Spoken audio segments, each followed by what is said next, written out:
Akbar had evolved and perfected various ways to govern his empire. One of the mechanisms was the Mansabdari system. It evolved and matured during Akbar's time. The two numbers, Zat and Savar, assigned to a Mansabdar, defined his position in the court and the number of cavalry he commanded. This system worked for some time, and thereafter, like most other systems, a crisis developed within itself. The Jagirdari system was evolved to pay the salary of the Mansabdars. In fact, both were complex apparatus to mop up the surplus of the agrarian sector. As Irfan Habib would say, all these were mechanisms to secure the bulk of the peasant's surplus. In our last program, we had seen the evolution of the Jagirdari system. We saw its development and working, the different types of Jagirs that existed in the Mughal Empire. We also dealt with some of the difficulties the Jagirdars faced. They ranged from the rates of collection fixed by the centre to the mid-season transfer of the Jagirdars. We had an occasion to look at some of the rights of the Jagirdars. We also had seen some of the functionaries in this system. In this program, we shall deal with some more officials in the Jagirdari system. We shall also look at the crisis that developed in the system, leading to its demise.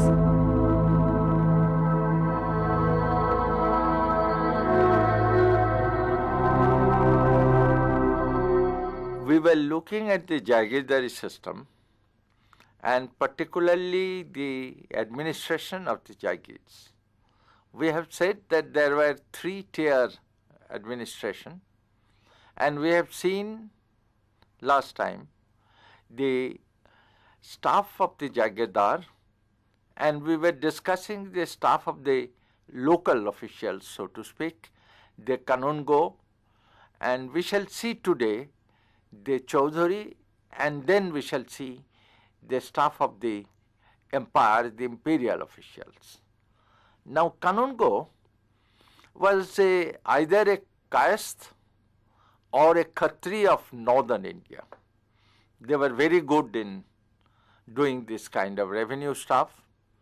And in Bengal in the early 18th century, we find that most of the Kanungos were Kayasths. In case of Chaudhary, which is the second of the local officials, we see that he was a Jamidar, perhaps a leading Zamindar. Now, how the Chaudhary evolved and how he came into this position is a long history with which we are not concerned at the moment. It has been more or less certain that Chaudhary originated from the 14th century onwards. Now, Chaudhary's function here as a local officials, unaffected by the transfer of the Jagirdar, is to collect the imperial revenue. Chaudhary is also a hereditary office. It is for his life, and after the death, his succession would require an imperial sanad, that is an imperial order. He may also be removed only by the imperial order. Now, Chaudhary has another function. Chaudhary is the person who collects revenue from the smaller Jamidars and also becomes a Zamindar, that is a Zamin, a surety for the smaller Jamindars.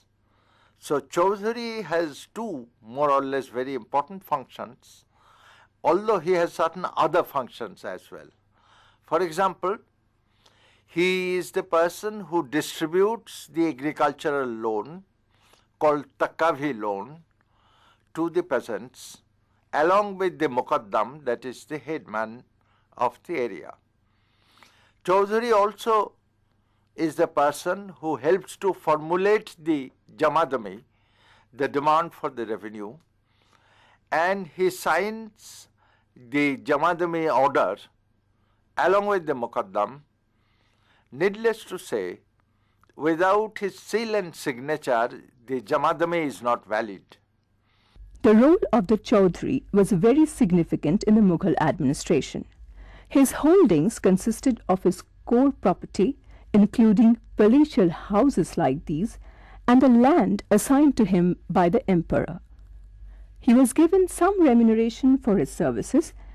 It is important to note that this remuneration was always a proportion of the land revenue that he collected. In fact, the Mughal government cleverly used the knowledge of the zamindars about land and its productivity to maximize the land revenue collection. Now, Chaudhary gets certain remunerations for his services. In the beginning, it was 2.1.4% in Gujarat. Later on, this was reduced, and finally it was reduced to 5.8%. But during the later years of Aurangzeb, his remuneration increased. He was given certain cash allowance called Nankar, Nankar, and also certain Inam lands. Chaudhary, since he is a Jamidar, his core Jamidari, that is own personal Jamidari, is assessed either at a lower rate or, which we'll see later, or he is not paying any revenue for his own land. So Chaudhary has certain privileges and certain functions. As a Zameen of the smaller Jamidars, he gets 5% of the revenue paid by them. Chaudhary continued till the British days. Although from the 18th century onwards, the functions, powers and duties of the Jamidar changed to a considerable extent, which we would see in our next lecture in the Jamidari system. According to Abul Fazl, the zamindars in the Mughal Empire could muster about 4.5 million retainers, mostly infantrymen. In addition to these, they were the imperial staff appointed by the emperor. All in all, as a historian would say, it was a vicious circle of coercion helping to maintain a machinery of coercion. The head of the imperial official in the province is the Diwani Suba, the Diwan who is in charge of the finance and the revenue. He has a staff, fairly large number of staff in each province, and he has certain powers also. He could report against the Jagirdar to the emperor, but he cannot remove the Jagirdar. If the emperor gives the command that the Jagirdar should be removed, Diwani Suba may then take the help of others to remove the Jagirdar. But on his own, he can only report. The Diwani Suba has certain other officials as well. One was fairly important. He is the Faujdar. Faujdar technically is the military representative of the Mughal emperor in the province. And he is not supposed to be under the Diwani Suba, but under the Subadar.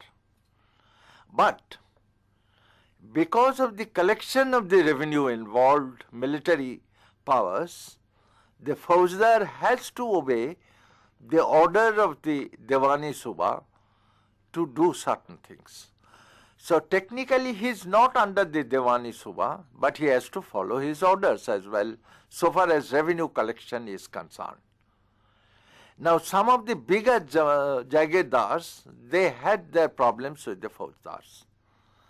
And during the later years of Aurangzeb, he tried to solve this problem by giving Faujdari powers to the bigger Jagirdars, which of course did not solve the problem at all. Then apart from the Faujdar, the other person was Wakia Navis, who is actually the news reporter.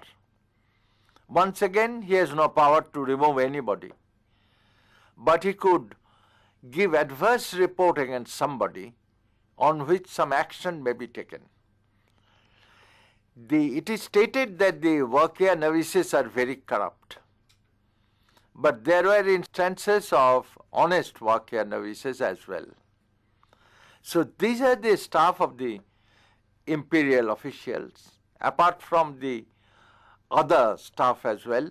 For example, in the 27th year of Akbar, he ordered a new official be appointed called Amin, A-M-I-N. The Amin created by Akbar has the same power as the Diwani Suba, and it is not necessary to repeat these powers. But in the 1634, in the reign of Shah Jahan, the post of Amin was abolished because it was thought that it was a mere duplication of the work that Diwani Suba was doing. So there were certain changes within the staff pattern of the imperial officials in the Jagir itself. But basically, these remain more or less the same, excepting in the fact that in the 18th century, the Faujdars were becoming too much powerful.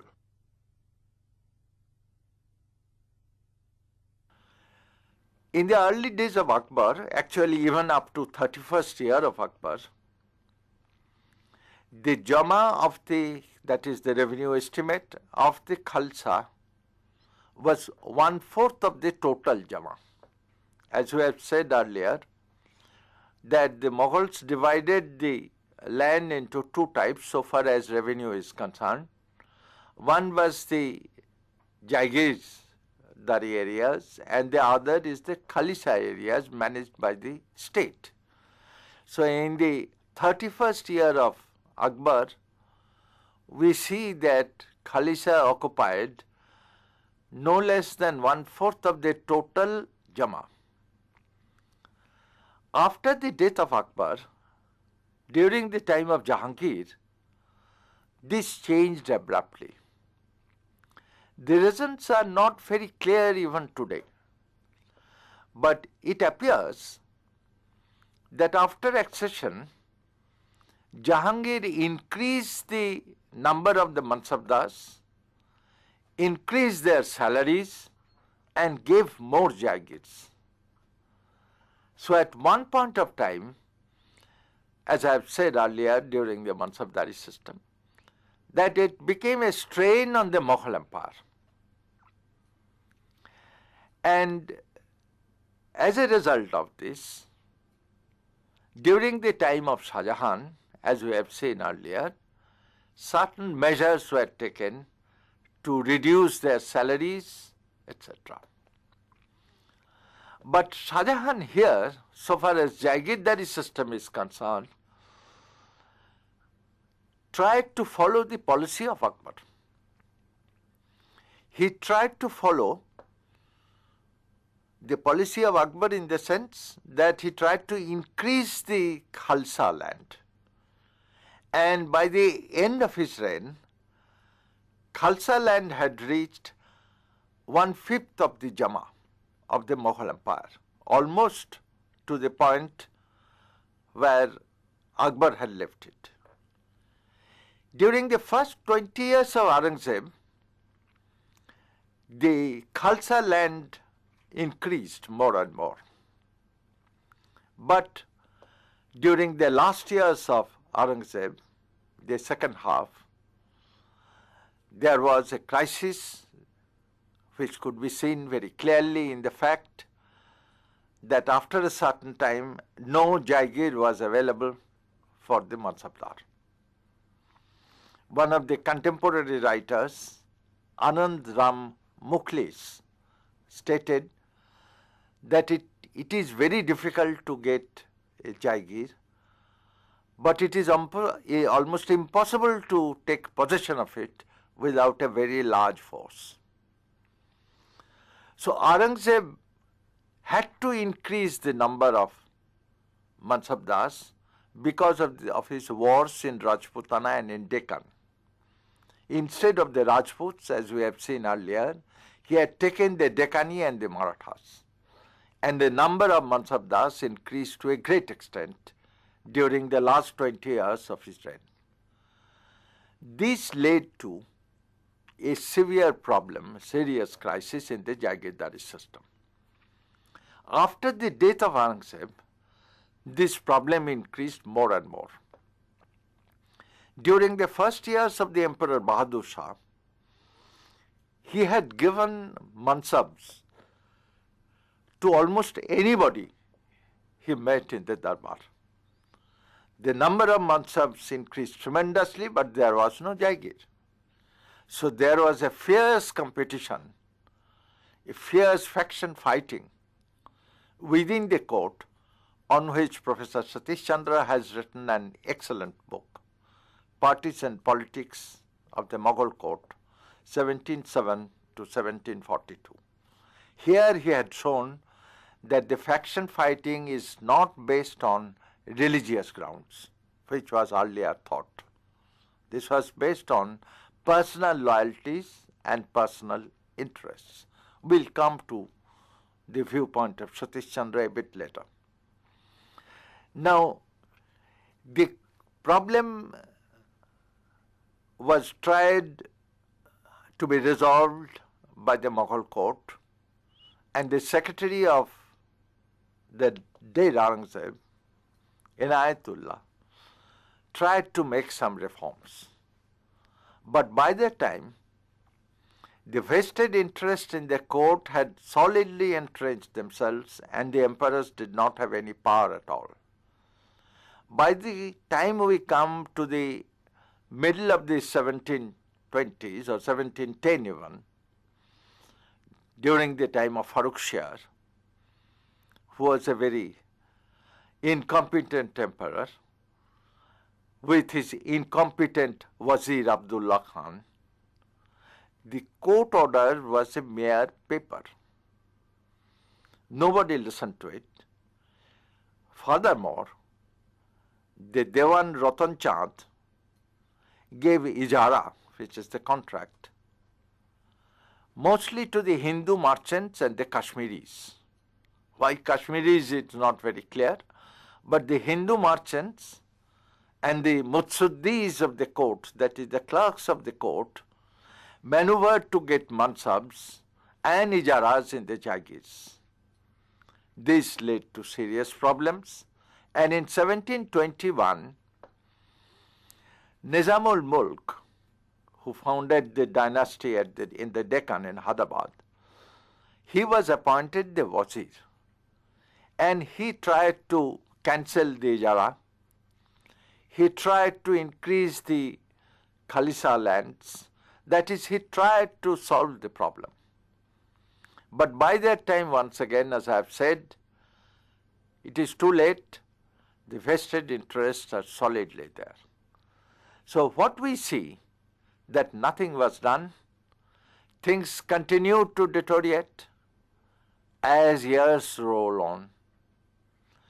Some of the Jagirdars, particularly the big ones like Sadat Ali Khan of Awadh or Murshid Quli Khan of Bengal, they created their principalities out of the Jagirs and became almost, I would say almost or semi-autonomous kings themselves. That is why earlier emperors transferred the Jagirdars at short intervals. It had its own problems, but it did not give the Jagirdars an opportunity to settle down.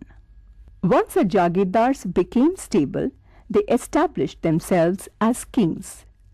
This was the beginning of the end of the Jagirdari system. Till 1740s, almost the end of the 1740s, these people or their descendants used to get the formal order of succession from the Mughal emperor, which was obviously given for money. But after that, the whole thing changed. So the Mughal system of the Jagirdari developed into something else by the 1720s. And the Jagirdars became the provincial satraps of their own, later becoming kings by themselves. We now come to the last portion, the discussion on the crisis of the Jagirdari system. Regarding the reasons for the crisis, different people have different opinions. Eminent historians such as Irfan Habib, Attar Ali, Satish Chandra and Siddiqui have given different reasons. Some agree, some, as usual, do not. Let us listen to some of their opinions. I would say the modern historians, because the earlier historians of 19th century, they did not pay much attention to the Jagirdari system or their crisis. We start from the writings of Irfan Habib, the agrarian system of the Mughal Empire, in which Professor Habib had shown that the Jagirdari crisis is linked to the crisis of the Mughal Empire. But it is basically a crisis in the agrarian system. Because the agrarian system was in crisis, therefore the Jagirdars began to oppress, leading to peasant revolts, who were supported by their Jamidars, particularly the smaller Jamidars. And the Mughals were in the difficulties. The second opinion could be seen in the writing of Professor Satish Chandra, who gave a slightly different version. He said that due to various reasons, in his Partisan Politics, the book, due to various reasons, the aspirations of the upper class could not be met by the existing revenue resources. Therefore, there was a greater oppression, not only by the Jagirdars, but also by the Jamidars and others. And as a result, there were revolts and there were intense faction fighting within the court, resulting in the paralysis of the court. There was no decision in the court at all, excepting one or two cases. The third one was given by Professor Attar Ali, Mughal nobility under Aurangzeb, in which he followed more or less the opinion of Professor Satish Chandra and called it a Jagirdari crisis. To him, the crisis of the Mughal Empire was basically a Jagirdari crisis. And he had given not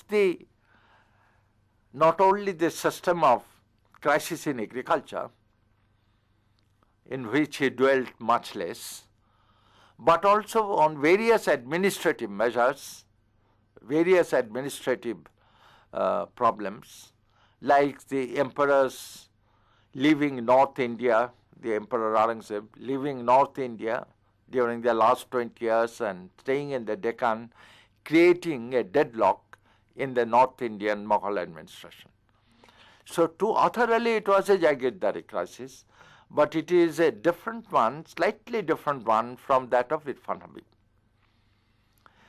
The fourth one was given by N.A. Siddiqui, who had worked on 1707 to 1752 on the Mughal land revenue system. And he also found that the Jagirdari crisis is the crisis of the Jagirdars, not necessarily the crisis in the agrarian system itself. The crisis in the system was there, but the basic one was the crisis of the Jagirdars, because due to various wars and difficulties, etc., the Jagirdars could not collect the revenue of their salary, they could not maintain their savars, and therefore they had to oppress the peasants, and therefore the problem starts. And after a certain time, he says that no Jagirdar was transferred. He remained as long as he wanted. As a matter of fact, Siddiqui had produced a copy of the order of a Dewan during this period. This order was copied in another book written in Gujarat, but it shows that the Dewan more or less accepts that the Jagirdars could only be transferred when they wanted. So therefore, the problem was of manifold. The problem was not only a crisis in the agrarian system. The problem was not only in the higher aspiration of the Mughal ruling class. The problem was not only of the Jagirdars not being able to collect the revenue which they wanted, or the institution of the Ijara. All of these are certainly there. But there were also the faction fighting, the fighting among the Fauzdar and the Qazi and so on and so forth. So it was a breakdown of a polity, not only of one particular system, but the breakdown of a Mughal polity in all its different worlds known to us. And it is this failure to reform, failure to survive, failure to re-establish that the English East India Company took advantage of.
Akbar had evolved and perfected various ways to govern his empire. One of the mechanisms was the Mansabdari system. It evolved and matured during Akbar's time. The two numbers, Zat and Savar, assigned to a Mansabdar, defined his position in the court and the number of cavalry he commanded. This system worked for some time, and thereafter, like most other systems, so look at the crisis that developed in the system, leading to its demise.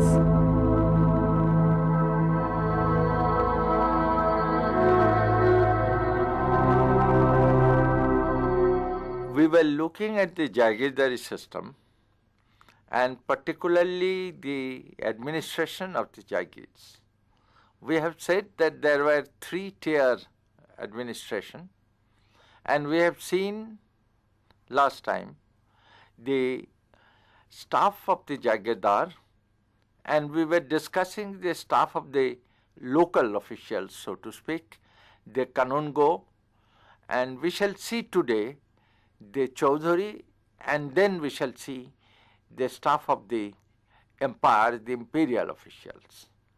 Now Kanungo was either a Kayasth or a Khatri of northern India. They were very good in doing this kind of revenue stuff, and after the death, his succession would require an imperial sanad, that is an imperial order. He may also be removed only by the imperial order. Now Chaudhary has another function. Chaudhary is the person who collects revenue from the smaller jamidars and also becomes a zamindar, that is a zamin, a surety for the smaller jamindars. So Chaudhary has two more or less very important functions, although he has certain other functions as well. For example, he is the person who distributes the agricultural loan called Takavi loan to the peasants along with the Muqaddam, that is the headman of the area. Chaudhary also crisis developed within itself. The Jagirdari system was evolved to pay the salary of the mansabdars. In fact, both were complex apparatus to mop up the surplus of the agrarian sector. As Irfan Habib would say, all these were mechanisms to secure the bulk of the peasant's surplus. In our last program, we had seen the evolution of the Jagirdari system. We saw its development and working, the different types of Jagirs that existed in the Mughal Empire. We also dealt with some of the difficulties the Jagirdars faced. They ranged from the rates of collection fixed by the centre to the mid-season transfer of the Jagirdars. We had an occasion to look at some of the rights of the Jagirdars. We also had seen some of the functionaries in this system. In this program, we shall deal with some more officials in the Jagirdari system. We shall also... And in Bengal in the early 18th century, we find that most of the Kanungos were castes. In case of Chaudhary, which is the second of the local officials, we see that he was a jamidar, perhaps a leading zamindar. Now, how the Chaudhary evolved and how he came into this position is a long history with which we are not concerned at the moment. It has been more or less ascertained that Chaudhary originated from the 14th century onwards. Now, Chaudhary's function here as a local official, unaffected by the transfer of the Jagirdar, is to collect the imperial revenue. Chaudhary is also a hereditary office. It is for his life.